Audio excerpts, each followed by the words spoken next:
음, 자, 이제 오늘부터 프랑스 포스트 모더니즘 얘기를 할 텐데, 오늘은 잠깐 그 포스트 모더니즘이라고 하는 것의 사상적인 기반이 됐던, 그러니까 시대적인 기반이 됐던 1968년 5월 혁명에 대해서 잠시 얘기를 하겠습니다.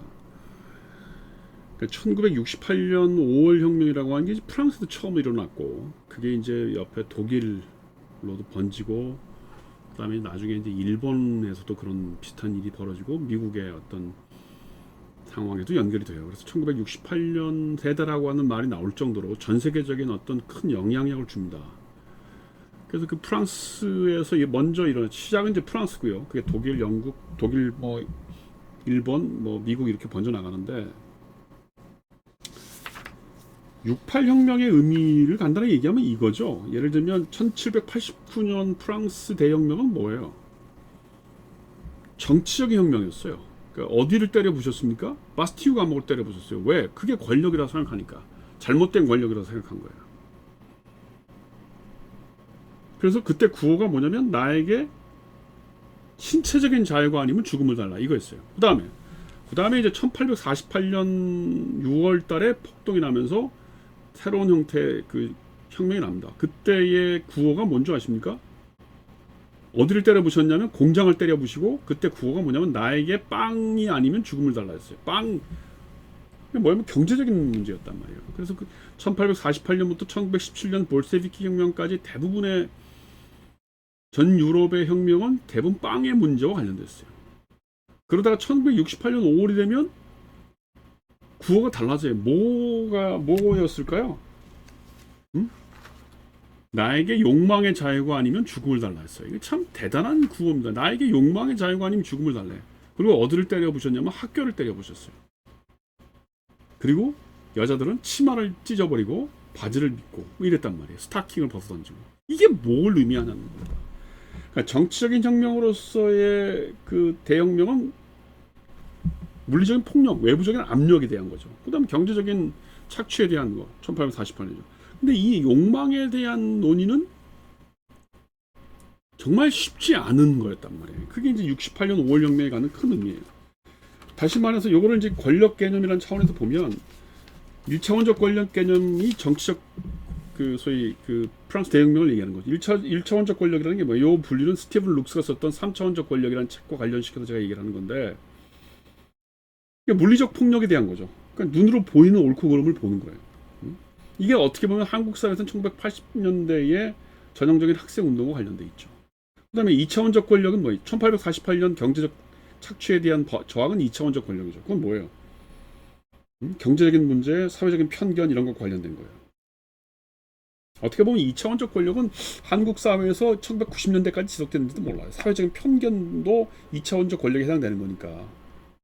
뭐 예를 들면 시민사회 운동, 통일에 대한 권력, 뭐 이런 것들이죠.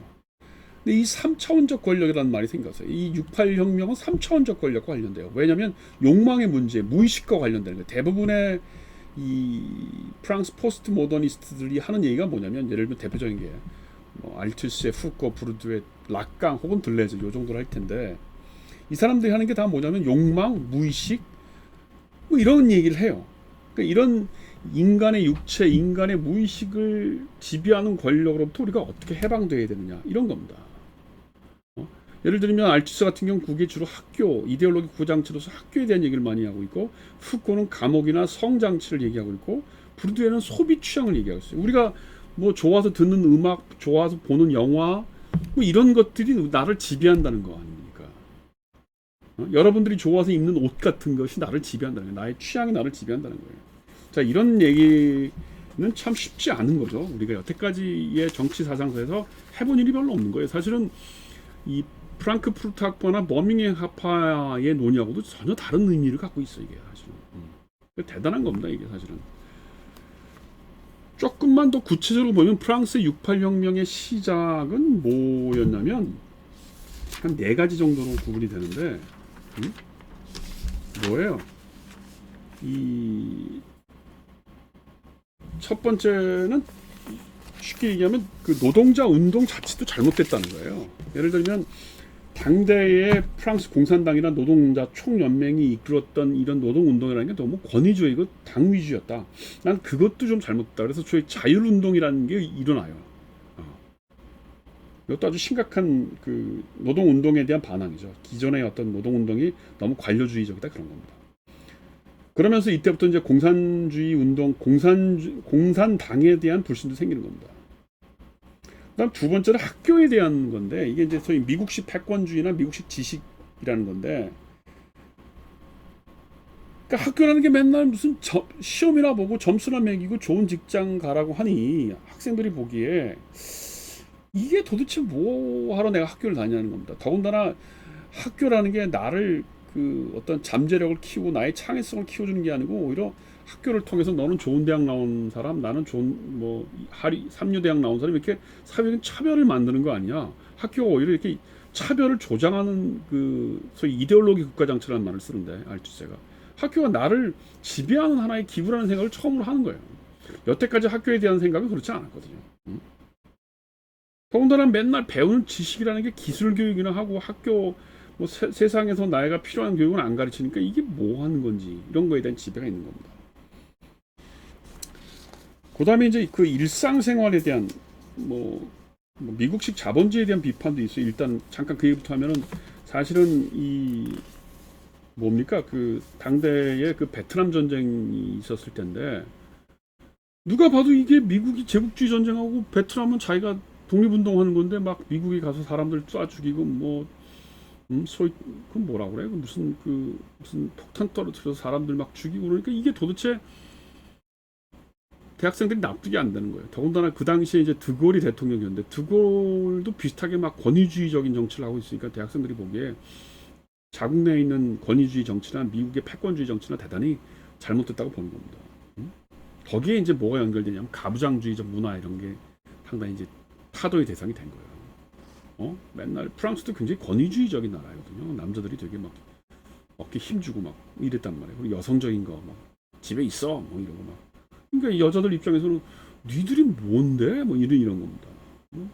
그래서 이때부터 이제 이런 가부장주의고 권위주의적인 정치 체제에 반대해서 이제 여성주의 이런 것들이 굉장히 중요한 화두가 됐고, 그다음에 노동자라고 하는 어떤 경제적인 관점에서가 아니고 무슨 여성, 하위 주체, 그다음 이민자 뭐 이런 것들이 굉장히 중요한 논의의 화두가 된 거예요. 그다음에 이제 뭐가 중요해지냐면 그 소비 생활이죠. 이 당시가 되면 이제 미국식 자본주의가 들어오고, 뭐 젊은이들 사이에서 뭐 할리 데이비슨 오토바이에 무슨 가죽 잠바 입고 머리에 기름 바르고 다니는 이른바 이제 그 뭐예요, 그 미국식 그 뭐 자본주의를 대표하는 그 영화 배우 이름은 뭡니까? 하여튼 뭐 그런 게 유해지니까 이제 젊은이들 사이에서도 도대체 이 미국식 문화라는 게 뭐냐, 이 소비라는 게 뭐냐. 결국 우리가 뭐 이런 거 하면서 이런 그 직물적인 욕망, 직물적인 상품, 물씬 숭배에 우리가 이렇게 타도돼서 맨날 그 어떻게 보면 이제 현대인의 소외를 얘기하는 거죠. 개인 원자화된 개인 현대인의 소외. 그러면서 이게 대중 소비 사회라고 하는 것에 대해서 굉장히 그 저항을 하게 되는 겁니다. 이제 그러면서 이제 점점 어떻게 돼요? 국가 권력에 대한 지배라고 하는 것이 일상생활의 지배라고 하는 차원으로 연결되고, 무슨 군대나 경찰 이런 게 아니고 학교, 소비생활, 그다음에 내 취향 뭐 이런 것들이 중요해지는 겁니다. 그러면서 이제 중요해지는 개념들이 뭐예요? 공적 영역에 대한 비판이 아니고 사적 영역에 대한 비판, 일상생활에 대한 비판이 주로 이루어지게 되는 거예요. 이 포스트 모던 사상에서. 예를 들면 그래서 뭐 아비투스 이런 말, 훈육, 무의식, 욕망 이런 거가 들어오고, 그래서 그런 그 분석의 대상도 뭐 정치학이나 철학만이 아니고 무슨 정신분석학, 문학 얘기도 들어오고, 사회학도 들어오고, 역사도 들어오고, 기호학, 문학비평 이런 게 들어온 거예요. 그러니까 프랑스의 정치 철학이라고 하는 것, 특히 포스트모던 정치 철학이라고 하는 것은 인문사회학을 넘나드는 겁니다. 그리고 국가 권력이라는 것도 실물적인 국가 권력이 아니고 시민사회도 이런 어떤 경제적인 위주의 실물 공간이 아니고 담론이라고 하는 걸 통해서 이루어지는 담론 공간, 제2의 시민사회가 있다는 것. 그 다음에 이 주체 영역도 내가 이 생물학적인 주체로서의 어떤 객관적인 주체 영역이 아니고 재생산된다고 하는 주관적인 뭐 이런 생각들이 벌어지는 거예요. 근데 그 대표적인 포스트 모던 아까도 얘기했지만 무슨 알트셰 후커 부르드의 락강, 뭐 지젝, 그다음에 이제 지젝, 락강 다음에 뭐 들레즈가 먼저죠. 들레즈, 지젝 뭐 이렇고 이제 이런 사람들이 주로 얘기하는 게 인간의 뭐 육체 관련된 얘기, 무의식을 얘기하는 거예요. 그리고 나서 이제 이런 것들이 나중에 그 1990년대나 2000년대가 되면 어디로 가냐면 소위 이제 그 인도나 이 남미의 학자들한테 영향을 주면서 후기 식민주의, 포스트 콜로니얼리즘 뭐 이런 쪽으로 연결이 돼요. 그래서 아니면 또 페미니즘 이런 쪽으로 연결이 되죠. 그래서 이 포스트 모더니즘은 사실은 뭐 이 사람들이 활동했던 건 주로 이제 1960년대, 70년대지만 지금 30년, 40년이 지난 지금에도 영향을 굉장히 많이 주고 있는 사상이고, 그래서 오늘날의 현대 정치를 이해하는 데도 대단히 중요해요. 하여튼 저는 이걸 끝나고 페미니즘도 다시 한번 강의를 주제를 잡아 할 거고, 후기 식민성, 뭐 타자의 문제 이런 얘기를 다 할 건데, 하여튼 그런 얘기를 하기 위해서는 이 포스트 모더니즘, 프랑스의 포스트 모더니즘을 제대로 공부를 해야 된다. 그런 정도에서 오늘 끝을 내겠습니다. 고맙습니다.